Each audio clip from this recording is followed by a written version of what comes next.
Welcome to the Roasting Shack. I'm Scott. This is Derek. Morning. We're part of the Coffee Guys crew at the Roasting Shack, and today we're here to talk about all things instant coffee. And so we have comparisons. We're going to try not to use them. If you have a keen eye, you can see them on my shelf over here. And we're going to talk, the problems with instant coffee. Here, just in case. I'm not giving names. But basically, you have red, which is watery and slightly nutty tasting, right? Yeah. Then you have the white, which is has body, burnt tasting. Yeah. And then you have green, which is burnt tasting, has body, and ironically more expensive than the white. And that's summing up. but I mean, there's a taste. I mean, I don't know, Derek. What do you think? Instant coffee in general Sucks. Yeah, it's not a pleasant experience. No. It's not coffee experience. I mean, it's not. Wow, I'm enjoying this. It has a weird flavor profile. How would you? Let's describe white, because that would be our. Let's say the one that you most likely try. Yeah, white's your most popular that you take usually backpacking, hiking, hunting with you. It is the most one that's closest to coffee, but with a burnt bottom of the coffee pot taste. And aroma. Yeah. The aroma is the same with green and white. So, and then the red one, I mean, it's just watery, nutty. Doesn't remind me of coffee at all, actually. And if you add more, it makes it worse. So that's not one. Oh, go ahead. But outside the most popular one that people usually drink out there, every other instant coffee tastes up top like a tingy. It's really acidic flavors what you're getting, but the flavor profile that you're getting off of it is like a tang. Yeah, the funniest one, and I'm not going to name which one, had like new rubber kind of smell to it. Like it wasn't pleasant, and that's that acidic note you're talking about. Yeah. At least for me, was not pleasant. So what are we doing here? This is instant coffee at the Roasting Shack, and Derek and I have explored many options. Still in the testing phase, by the way. It is, yeah, it is. I mean, we're rolling to a conclusion on it, I think. But I think there's something to be said by components, like your base. There's a few things in roasting coffee in general that you care about. Coffee origin, which does affect taste. Roast level, which can affect everything from acidic to taste to, your profile, right? And then you have your process method, your brewing method. And ironically, I think what we've discovered is that all those things matter when you're making instant coffee if you want it to taste good.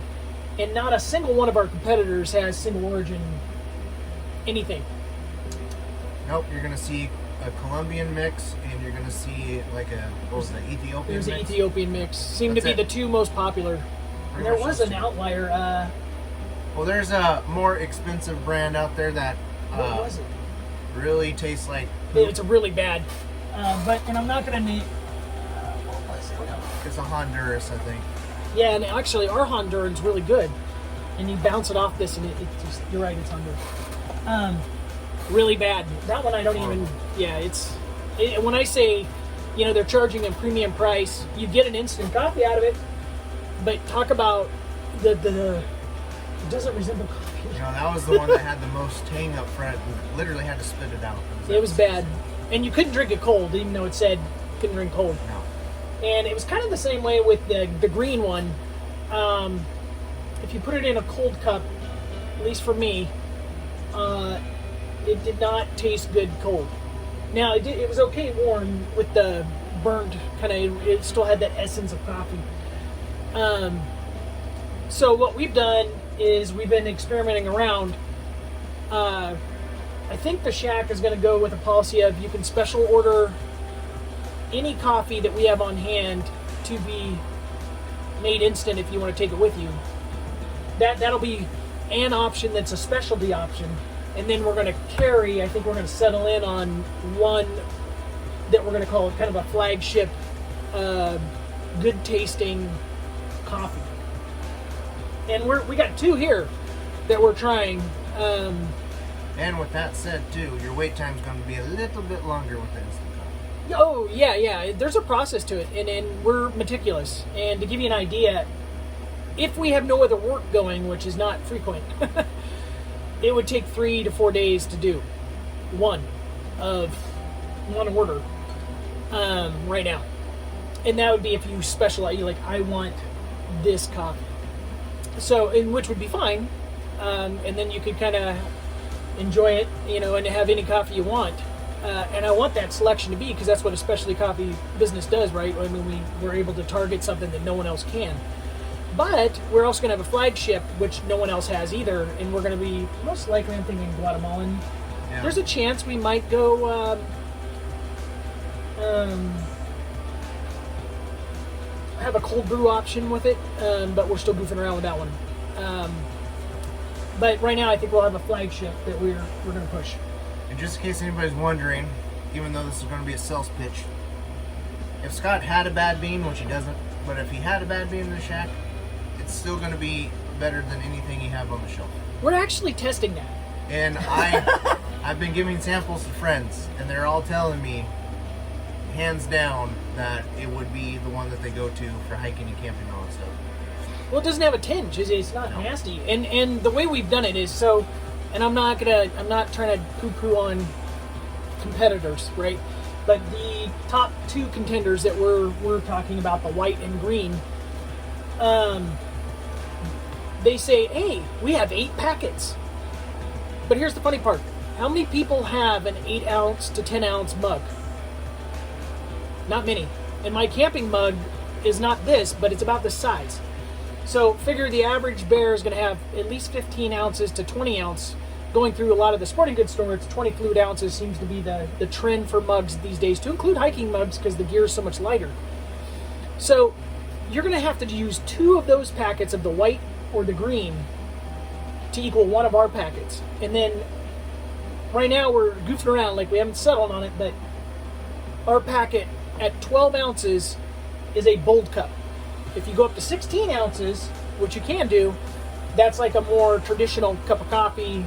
It's less bold. I dare say you could go 18 to 20. It's going to be a little bit more watery, but it would still hold up better than a lot of the other stuff. Yeah, if you float between 12 and 16 ounces, you still got it. I mean, it hands down. I mean, it has no tinge, no bad acidic flavors. Yeah.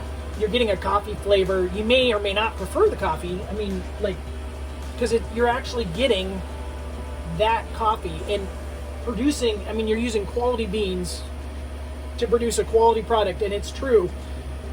There's 2 ways of producing instant coffee, and most go with the spray dry or freeze drying, one of the 2. America, it's primarily spray dry, which means they shoot a mist out into like a 500-degree room, and then it turns it to dust, and that dust tastes, you can taste it just tastes burned, and that reflects in some of the coffees that we've sampled. Ours, on the other hand, our processing is very meticulous, and we watch every step from bean selection to brewing method to production of the actual instant coffee. And you get what the coffee tastes like. It's milder, I would say. Yeah. It's not like if you have a fresh brewed cup of coffee. I mean, like, obviously it's instant. It's not a 1-for-1. No, it's like a milder version of the hot coffee. And so, which again, better than anything you're going to find on the shelf. Oh my gosh. Currently. It is. I mean, and between the 2 of us, we bought and tested a bunch of stuff, and then we ended up with kind of the top contenders that have products that that I would actually drink, and then out of those there's only 2, and both of them taste burned. To not have a burned cup of coffee out camping is kind of a nice thing. And then to have it single origin and specialty makes it even kind of a, I don't know, a better, more better, to use, my English. So, no ETA on when this is going to be available, but it's coming. It is coming.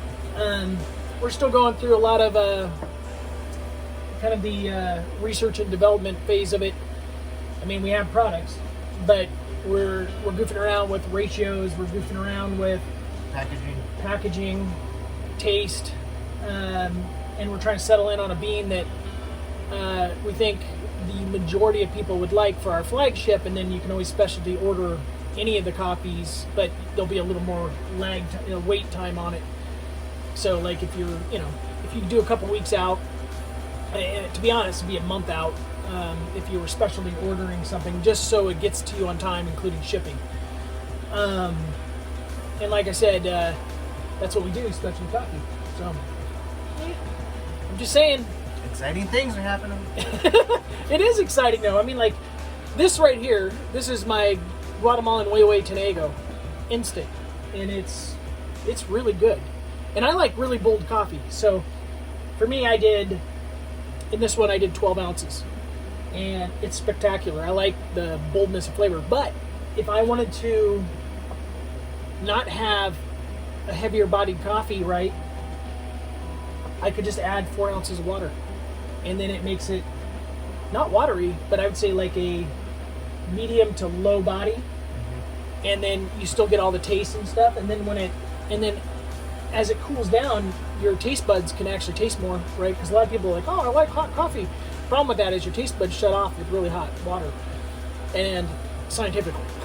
So as you go cooler, your tongue and your mouth your taste buds are able to actually pick up more nuances of the flavor, and that's where it really shines, in my opinion, is like as you're drinking the coffee, you're actually tasting the single origin bean, where you can't taste, and they don't do single origin. None of those others, they'll do single origin. They just do a country. And, it's whatever hodgepodge was thrown in there. And I'm assuming the quality bean is probably not the top-notch stuff that you're getting in a coffee shop, which we're going to be selling. And taste matters. So, I don't know. I guess I'll leave you with that. That's our small, short YouTube, whatever they call these things, thingamabobbers that I'm not good at, IT thing. But we wanted to let you know that we got Instant coming. I'm enjoying my Guatemalan Huehue Tenego instant coffee this morning. It tastes great. And I'm looking forward to sharing it in the future. And stay with us. And enjoy good coffee and be happy coffee people.